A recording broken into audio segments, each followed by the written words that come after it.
What's up, guys? Baer here with the Security Today podcast, and we're back for a ISC recap.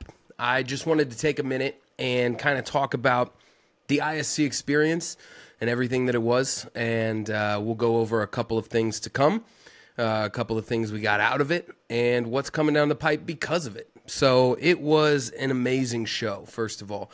I'm going to release content that I took with the Sprinter team out there for over the next, I don't know, I could probably do 3 or 4 weeks of content trickling out. I was going to just blast it like a fire hose, say, hey, here's everything from ISC this week. But as I started to look through the pictures and the videos, I just felt like if I just blasted it out all in 1 week, it wouldn't be doing it justice. I wouldn't be typing out full-length posts about exactly what was going on in the photos or the videos. And I want you to gain the most from my experience there. And that kind of leads me to just touch on briefly, right before we get into it, the mission of this podcast. And the mission statement for a long time has been inform, instruct, and indulge the security professional. It used to be the technician, but I've grown in the last maybe 6 to 8 months this need and this desire to bridge the gap a little bit from the C-suite and the technician. As I moved up the ranks in my own career, I got to a point where I could see that the C-suite was quite out of touch with technicians, and everything that the C-suite knew about, that's like the CSO, like the chief security officer, these people who play in the white collar realm, everything that they knew, there was information that could be trickled down to the technician to help everybody do a better job. So it became to inform, instruct, and indulge the security professional, because that is exactly what I want to do with this podcast.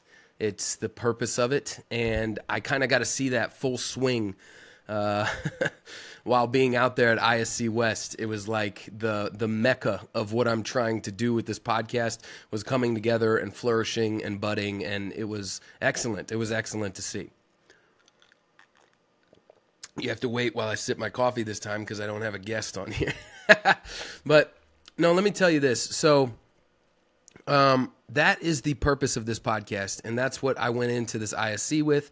That's what I go into every interview with.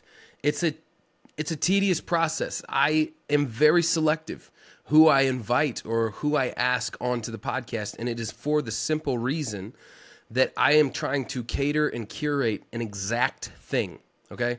It's not just like, oh, I have a podcast. It just needs to interview people and be out there in the security world. No, I'm not playing around, okay? I've got a fucking idea of what I want to do, and that's exactly what I'm going to try to do. With that comes that unpolished side of Baer. And I know that moving forward into the rest of the year, I can see some spots that I'm going to critique, or I'm going to, bring people on who are addressing a specific thing that we need to change within the security industry. It's all for the betterment of the industry, because I truly have found this belief that if we can build an industry that is healthy and thriving, that has critics and auditors, that has free speakers and free thinkers, that has people to do the actual work and put in the implementations that we're finding at the cutting edge of it, that if it trickles all the way down, this one long trunk of a tree can get into the soil and root and just be a healthy industry, then we will literally produce a safer world. That's the purpose. That's exactly why the Security Today podcast has created the educational arm, Black Picket Fence, which is still, I'm telling you, it's full steam. I know it, like, I launched my professional access wiring course by Baer at blackpicketfenceonline.com. You can get a hold of that. That was a 3-hour course with 8 wiring diagrams that you can print off and take into the truck. It teaches you everything you need to know about the access control circuit. It's from a technician's perspective. It's unbiased. It's not bought by some manufacturer. It's not to a specific system. It's to teach the technician how to wire up access control and be confident in that. And that came out at the head of the year, and I'm telling you right now, I'm in the midst of writing more material that is going to be more cost effective, because I know that course, I think it runs $199, but it runs $199 because you literally just took 10 years of my fucking life and you poured it into 3 hours.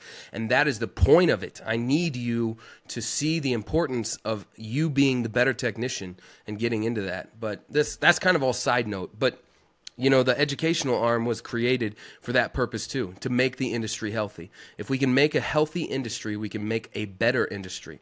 And a better industry to this world, and because who we are in our industry, will be a safer world, saving more lives, securing more paychecks, making sure that people get Christmases and dinners and the enjoyments of life. Our industry, our hands, we do that. When we are doing it excellently, it means that more people are reaping from it. So the Black Picket Fence course was given out, the educational arm was given out so that we can begin to educate ourselves, because that's a space that's truly lacking within our industry. And I know that the Black Picket Fence tagline is redefining security education through relentless excellence. That's the point of it. And so with these two kind of headstrong branches, this podcast and that educational arm, I am trying to really help the industry in every way that I can. I'm trying to pour back into it because I believe in it, and I believe in the people that I meet. Good God, are high caliber, excellent, morally ethical, like people who care about more than themselves. And so there's a lot of people in this industry that are really actually good people, and I met them this week. That's how, like, now I can confidently say, no, it's true. It's not just the conversations behind a computer screen or the interviews that I get them on here. I meet them in person, and they are those people. So it was wonderful. But let me give you a little bit of recap. It was 3 days long, right? Which was a long time for Vegas. So you get in there the first day, it's absolutely bonkers, batshit crazy. I'm telling you, like, there's like 35,000 people, right? And they're all walking around from like 730 something odd booths of vendors. They're in pockets. The room is the size of like a city block. There are booths right up front that have been, millions have been dropped on to get into operation, that are literally bigger than my home, longer, taller, the whole nine. They're bigger than my house. And, they really went all out. And it takes both sides, okay? It takes the right people showing up, the masses of people showing up, the security stars to show up, and then it also takes the vendors to pour in and invest in this show. And that's exactly what happened. And it was this collision of an array of colors that just absolutely exploded onto the canvas and created this experience that was kind of undescribable, if you will. And it gets better the further I get away from it, which I feel like maybe is all Vegas trips, but it was magical. And so you get all these people into one room. A lot of the technology, I got to tell you this, a lot of the technology is the same thing. Okay. It feels a little bit on repeat, and that's okay. It just means that we have a diverse vendor population to pull from. If you're looking for a camera, if you're looking for gunshot detection, if you're looking for, access control or intrusion, or maybe like long range PIR, anything like that, there's always going to be a handful of people who are doing it. That's an excellent thing for an industry, by the way, because it means that if something goes south, you don't have to continue to work with that company. You don't have to continue to work with that product. There will be alternatives. That's one of the reasons that it should be easy to get away from Hike Vision now, right? It should be easy to get away from companies that are controlled by the CPP and that are, being controlled by an entity that would want to do harm to our culture and our nation and our country. You can get away from that now. There's literally other options, and at the similar price points. It really is not an excuse anymore. And you got to see that. Now, I'll tell you one thing that I was glad to see is the Chinese-made tech was down. I know I speak on that a lot. I know that I get kind of fiery about it a lot, but there's a real-life bad guy in 2024, and they exist. And so getting the least amount of their product out of our industry is just a better thing. And that's exactly what appears to be happening. Obviously, there's still Chinese-made tech, and there's probably good Chinese-made tech, too. I can't think of anybody just off the top of my head, but I am saying there was enough tech there that there's probably good products, good people that are running behind it. I'm just saying, for the most part, you're seeing that side dwindle, while the other areas that are exploding are kind of all over the board. I'm telling you, this conference touched every single aspect of security. So it was excellent. And the great part about it is that right off the gate, even with that many people, you're seeing people that you know.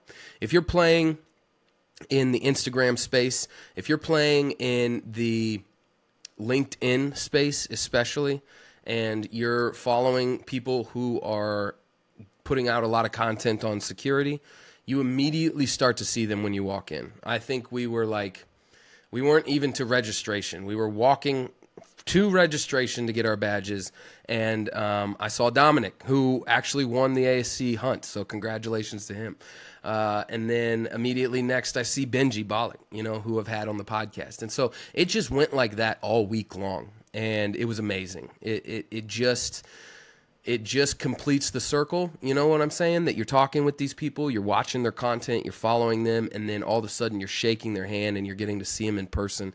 It brings that vibe, those vibrations, those things that really, build it. And that was one of the best parts of it. And speaking of Benji Bollick, I did on the last day get to touch the Asa Abloy booth, which has a ton of new things coming out and a ton of things that they have perfected and defined. And so some of those things will be coming onto the podcast, actually. I got to talk to Trevor, their Adams Wright guru there, which we also got on a what and the why. So, oh man, I'm getting ahead of myself. I got to run 2 segments while I was there. The 2 segments that I got to run was Where Are They Now?, which when I found people who have already been on the podcast as guests, I got to do a little short questionnaire with them, just 2 questions of what they're looking forward to seeing at ISC West and what their favorite part of the experience is. And then I ran another segment called The What and the Why, where I stopped at booths and I interviewed salespeople, booths that I felt like were things that you needed to see. And I asked them a couple questions. What is their product and why their product over the next guy? Now, let me tell you, this I found more value in on the back end after leaving the conference. So I wish that I would have spent more time. Okay, I'll tell you this. It was my first time at ISC. It was Sprinter's first time. So my CEO and boss, who was the first bid to bank on this episode, Chris Tiffany at Sprinter, he came, and then our business development manager, Trevor. And we were shell-shocked the first day. I mean, it was like walking on, like on mushrooms, like, wow, you're just like, holy cow, look at all these people, look at these people I know, look at these people I want to meet, look at these booths, like, they're incredible. Like, they put a lot of money into them, and some of them had excellent displays. And so, yeah, it was just shell-shocked the first day. And then the second day was kind of like, okay, it's go time. And there was a lot of really good interaction between me and the Sprinter team and some security stars who you'll see pictures coming out over the next couple of weeks. And then the third day, I was really set because I was like, finally, I get a day where we don't have any lunches, we don't have anything scheduled with vendors, and we get to just hit the showroom floor, we get what and whys in, and we get to look at all these things, and we couldn't get through it. I mean, we spent the first half of the day, we got really good content, and then, we take a small lunch, and then like 3 o'clock, they start shutting down. So there were some critiques, of the show. It wasn't like absolutely wonderful. I was looking to a full day to really get to talk to some of the vendors, but they really do start shutting down at 3. Now, look, I get it, okay? If you've been there, you're absolutely toast by the third day, and you have to clean up on a schedule. You have to get things rolling to get in and out of there, because I'm sure that the fines that come from the Venetian for not packing up in an appropriate amount of time are probably not cheap. So I understand that, but man, the third day in the morning was excellent because there was maybe 30% less people. The showroom floor was like less ambient noise, just like it wasn't humming in your ear the whole time. You're screaming over, a crowd of people. It was a lot quieter. There were a lot better conversations. And so I'm kind of all over the board with this because I didn't plan it. I just wanted to give you the straight raw recap of what I saw and what I went through. And so that was kind of the third day, and then they packed up. Now, I'll tell you this, though. We did get to run the what and the why, so I plan on attending another ISC event, as soon as they come around, because those are something that maybe looks like something that you can't miss if you're really going to pour out into the security industry. There are plenty of other excellent conferences. ESX puts on a wonderful one. I've been dying to go to GSX with As Is PSP. Say that 5 times fast. And I have a goal of actually, being a speaker at some of those bigger conferences that focus heavily on education. But all that to say, ISC West is the one that you have to hit at least once, and you'll hit it once and you'll want to hit it again because it was amazing. And if you use it in the right way, it can be a very good motivator for you within your career in the industry to be better and to pursue harder and to push farther. And that's exactly what it did for me. That's exactly what it did for the Sprinter team. And it was wonderful. So all that to say, yeah, we got to meet people like Trevor at Adams, right? So I said I was going to have something of his on. He actually hooked me up with a very cool thing that I'll drop in a couple of weeks, maybe like next month or something. But if you know what this is, so let me try to get it to focus a little bit. There we go. Yeah. So this is out of my pick kit. If you know what this is, Adams Wright is not stopping. They are going to be implementing more security into their hardware to make sure that things like that can't make a quick bypass of a situation. So if you don't know what that is, you got a treat coming next month in May sometime. So we'll be looking at stuff like that.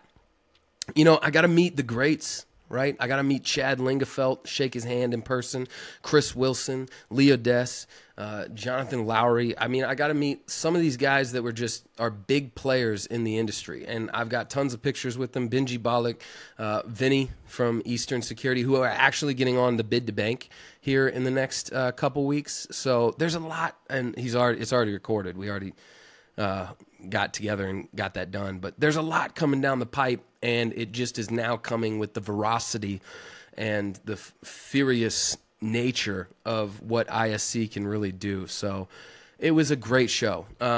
Personally, I hate Vegas. It's not my town. It's not my vibration. And it's nowhere near anywhere I would ever be if it weren't for a conference like this. Oh, I will tell you this critique for ISC. The swag was shit. No, hands down. So I actually went to Vegas just a month before to a conference called Right of Boom, which is a cybersecurity conference for MSPs, which is half of the house of what Sprinter does. And it was an excellent educational tool for me, not knowing much about MSPs and, being newer and greener into the cybersecurity space over the last year. So that was wonderful. But IT has us beat from a physical standpoint, okay? I came home with like 20. Look, I'm wearing one. Look at this. Unicorns are real, right? From Humanize It. Like, they pump out some killer shirts.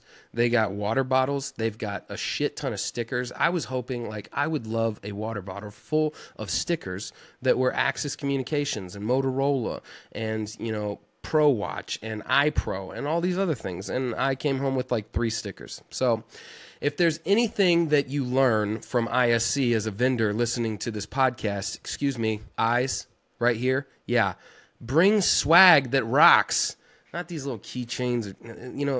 and forgive me, but the physical security people go a little crazy over, oh, the chapstick from Axis is just wonderful.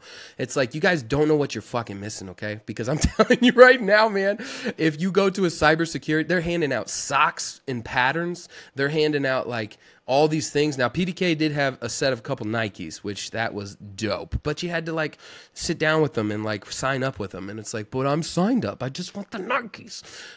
So maybe they'll send me some for PDK if you're listening or watching. But yeah, so anyways, it was wonderful. And other than that, other than the swag, that's okay. I didn't have much room in my suitcase anyway. But yeah, the show was awesome, and that's somewhere that you want to be. We got to meet the greats. And when you get to meet people like that, and you know, for instance, like Leodes is putting on the Access executive brief. They had talks all throughout it, and that was the other thing, is there were talks left and right. There was a talking center, there was a career zone, there were these, you know, booths that they would set up. For instance, like ZK Tico USA, they had their booth set up, they had their stuff displayed, and then in the corner they had a screen and a stage and some speakers, and people could sit, especially Lee got people up there to sit down and talk about how they see the state of access control going and all these other things. And that stuff is, I can't tell you, it is invaluable, because you sit there and you get a little nugget that's going to just lodge itself right in the back, just a one ripe peach that you get to come home with and just indulge yourself on over the next few weeks as you look into it and look it up and listen to people talk about it and all these other things. So it's just, it was a wonderful time. But yeah, all that to say, I did rock some stickers. Okay. So if you didn't catch me and you didn't get these stickers, look at this: inform, instruct, indulge. Okay. This is sticker app. This thing's like matte finish. Very cool. And then the Security Today podcast right there, baby. You know, gloss finish. This fits perfect on water bottles, trucks, laptops, whatever you want. Well, I came home with a good amount of that. Did not hand out as many as I wanted. So if you want some, you better get in my DMs. Tell me where to send it, because I will hook you up with some sticker swag. I got like 50 or 60 left of each. But anyways, yeah, it was wonderful. So coming up, I'm actually going to try to get 2 recaps together. All right, 2 ISC recaps together. One is going to be with the Sprinter team, Chris Tiffany and Trevor Klein, as it was all our new. It was a new experience for all of us. I just want to dive into what that experience was like, what sort of things we were seeing. And I'll tell you, there were trends out there. There were buzzwords. You know, you get into the booth and it's not like, for instance, AI. Now, there was the AI zone, Discovery Zone that Lee put on, and there's serious AI out there that is doing big things. But any like vendor that's putting out a product and then saying AI as a buzzword, you're not talking about AI when you're in their booth. You're talking about their new camera line or their lock sets that do this thing. So there is AI players, like, for instance, AI Argus and a couple other ones that just overlay onto your system that are doing excellent things. Actually, I ran into a data scientist. She holds a PhD in like quantum data or quantum internet or something like that I'm going to try to get on the show, because she has a product that is putting AI into effect with access control reporting. And we all know that that is the death of us to, you know, pull it up, and it's never easy. And I mean, it can be as easy as it can be, and then it can't be any easier. She's using plain text language to search and stuff like that. We'll get her on and make sure that we're highlighting that stuff, because that's the stuff that's going to change your interaction as a technician, as an integrator, as a programmer, with the systems that are being put in place. So yeah, it's stuff like that. So there's some major AI players, but other than that, like the booths aren't talking about AI. They're talking about their product line, ease of use, ease of installation. There's Clinton Electronics was there. They had some wicked awesome things. Dude, if you're not using Clinton Electronics, I don't, like, as an integrator installer, I don't know what you're doing, because their drop poles to their back boxes to the whole nine, they kill it. They make it the easiest to put cameras up, so, or APs or whatever you're putting up. But yeah, we'll get the Sprinter team in here to get a little bit of a recap, just to give you kind of an idea from fresh eyes.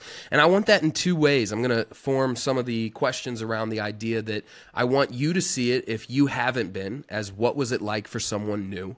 and what to look out for, maybe do's and don'ts. And then I also want to show what it's like for people who have been going for years, and either they're a vendor and they want to engage with the first timer, or if you're out there and you've been on the showroom floor and you maybe you're a little bit known and you've got your clique or your security family that you know who to talk to and what to say. Remember, there's new people out there to engage and, you know, bring in and show the fruits of something like ISC West.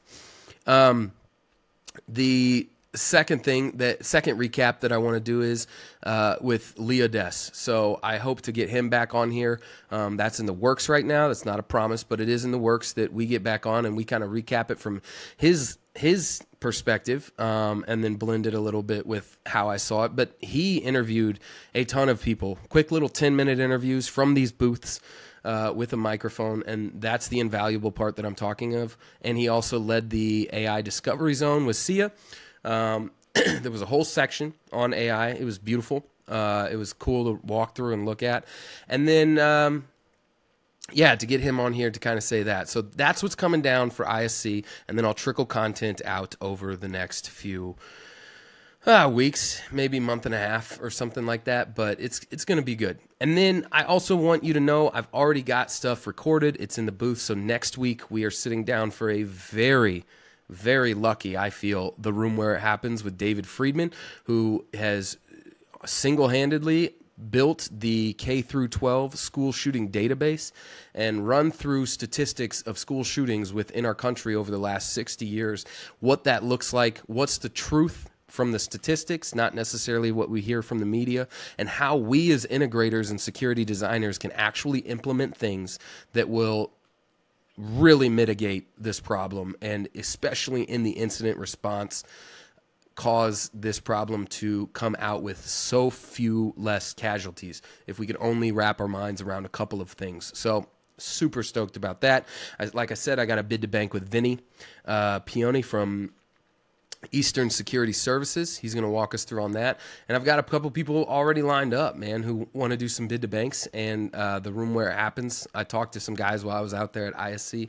We'll get them on, introduce you to some of the security leaders that I shook hands with, and I'm really looking forward to it. So that's kind of what's in the bag, you know? That is my little quick, short, down and dirty review of ISC West.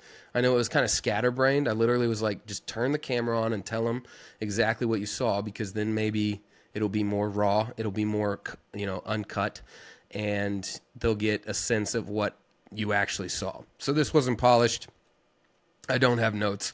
I'm not running off of like 12 questions that I wanted to go through. And that's another thing that I'm really trying to, I would say, like I'm trying to get a hold on, I'm trying to handle, I'm trying to build this brand, this persona, this character that leads in this news and highlight and interview way that is a little unpolished. Now, when I sit on my interviews, you'll usually see me in a collared shirt. I won't cuss unless the other person does. It's just that's respectful. I want people to, when they feel that they get on the podcast, feel like they're not coming into any sort of environment that they aren't comfortable in, because I really want to get as much value out of them as I can for you, the listener. So I do that. And then on the news and highlights, yeah, of course, I'm brash, I'm harsh, I speak my mind. Sometimes I say things that are wrong, I eat it, and I say that was wrong, I shouldn't have said that, or not necessarily I shouldn't have said that, but I didn't have all the pieces of the puzzle. So that's that. I've had to do that once or twice. And also, I do have some stuff that I still want to do. So for instance, there's a segment called Deep Dive that I've done one on of the Access Control Survey. If you haven't heard that, scroll back, look for Deep Dive 1 on the Access Control Survey. It's a much longer form podcast that is audio only. It's very intentionally written, and it is addressing things that I want you to see the importance of. So I have a couple ideas in there, and I don't know, man. Podcast is doing great. I'm having a ball doing it, and that's thanks to the time that I get to do it in the week, the 1 or 2 hours that I set aside and I get an interview or I get to sit down and do something like this, and the time at night of putting it into it, because I actually like doing it. So when people ask, like, what do you do, you know, as hobbies, it's like I study the industry I'm a part of. So Yeah, but it's going well, and I'm excited for it. I'm excited for all the support. I can't tell you enough. There was plenty of people who came up. I listened to your podcast, or I love what your podcast is doing, this and that stuff means the world. It really does. I don't just take it for granted. I'm just not just like, oh yeah, thanks, fluff my feathers. No, it's like, wow, I'm humbled, because what I set out to do is affecting people who I see at a really high caliber, who I see as someone of excellence within the industry, is coming to me and saying, and that goes for the people who aren't necessarily known either, just the listeners that are out there, maybe a vendor or maybe just a security integrator, when they're like, hey, I love what you're doing. That tells me that there's somebody who's trying to be excellent, because they're out there searching for a podcast. They're searching for video. They're searching for content to make their life better. And that to me means the world. That's exactly why I keep doing it. That's exactly why it became what it has already and what it's going to become, which is something far greater than what you see right now. I tell you what. And you're here at the basement floor. Some of you have been OG enough that I had Jonathan Lowry stop me on the floor and was like, dude, I remember all those videos of you in the van, and so that is OG. If you used to watch me roll around in a van driving from Kansas City to Omaha to get work done like 3 times a week, I spent a lot of time just talking to you guys and building that base, and it's a good thing.